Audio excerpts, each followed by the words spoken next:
egg newly ejected by the ovary. The moment of fertilization was recorded, as was the embryo's trip down into the uterus to implant in the wall and continue development. The magical miracle of the whole subsequent 9 months of gestation was condensed into 60 incredible minutes.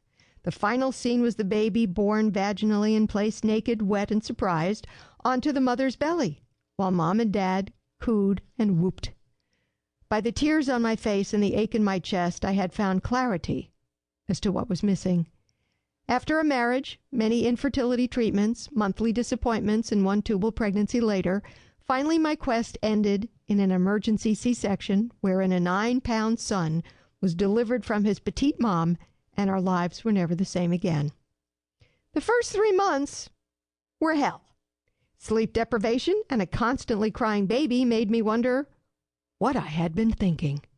My husband kept reminding me that this phase isn't permanent, but it was difficult to believe him. And then one day, exactly 3 months to the minute after his birth, our son slept through the night. As my mother had chosen to abandon both her then-adult daughters, I had no motherly advice or assistance. It doesn't matter how book-learned you are about children and parenting. When you're postpartum, all intellect evaporates, and you're simply an emotional heap of worry, self-doubt, confusion, fear, and exhaustion. The other problem for me was recovering from the C-section. We did hire a motherly woman for 2 weeks to come in and show me how to handle things, and she was a godsend. In the years before my son started kindergarten, we did try 2 preschool-like establishments to see if they had any benefit for him. One of them lasted 1 day.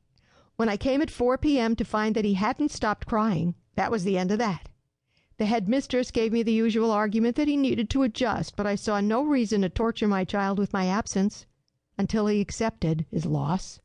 The second time was when we were financially desperate, and I needed to do some part-time radio fill-in for some extra money to survive.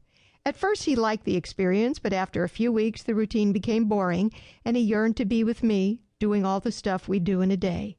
Play, reading, errands, dancing, artwork, words and spelling, cycling, hiking, and so forth. So that was the end of that.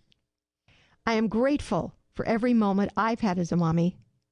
I have great memories of twirling my son around in a shopping cart in a local Target store parking lot, a lot cheaper than Magic Mountain, or of us walking through a forest pretending we were being tracked by monsters, selecting sticks for swords and spears, and working together to get to safety. And now, he's a paratrooper in the U.S. Army.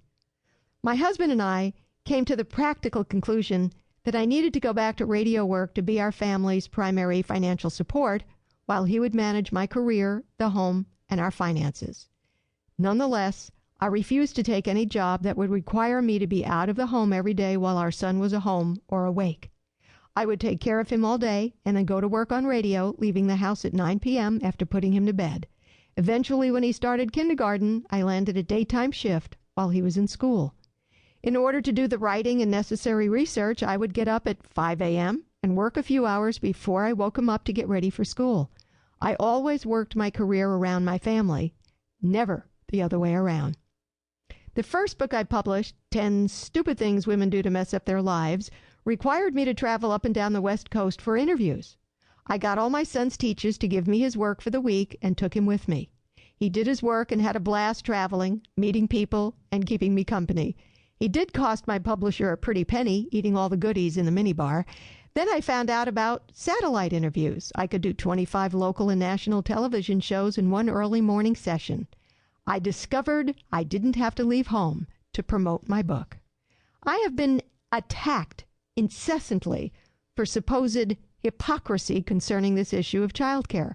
I couldn't possibly have done all the things required of my career without neglecting my son, the argument goes. Well, those critics are just plain wrong and clearly defensive out of some well-earned guilt.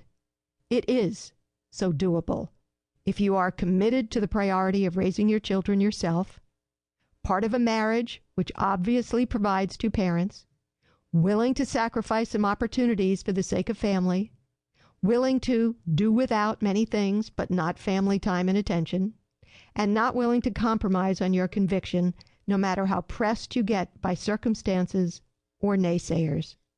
None of these efforts, I should say, guarantees that your kids will never be a pain in the butt or get into stupid situations.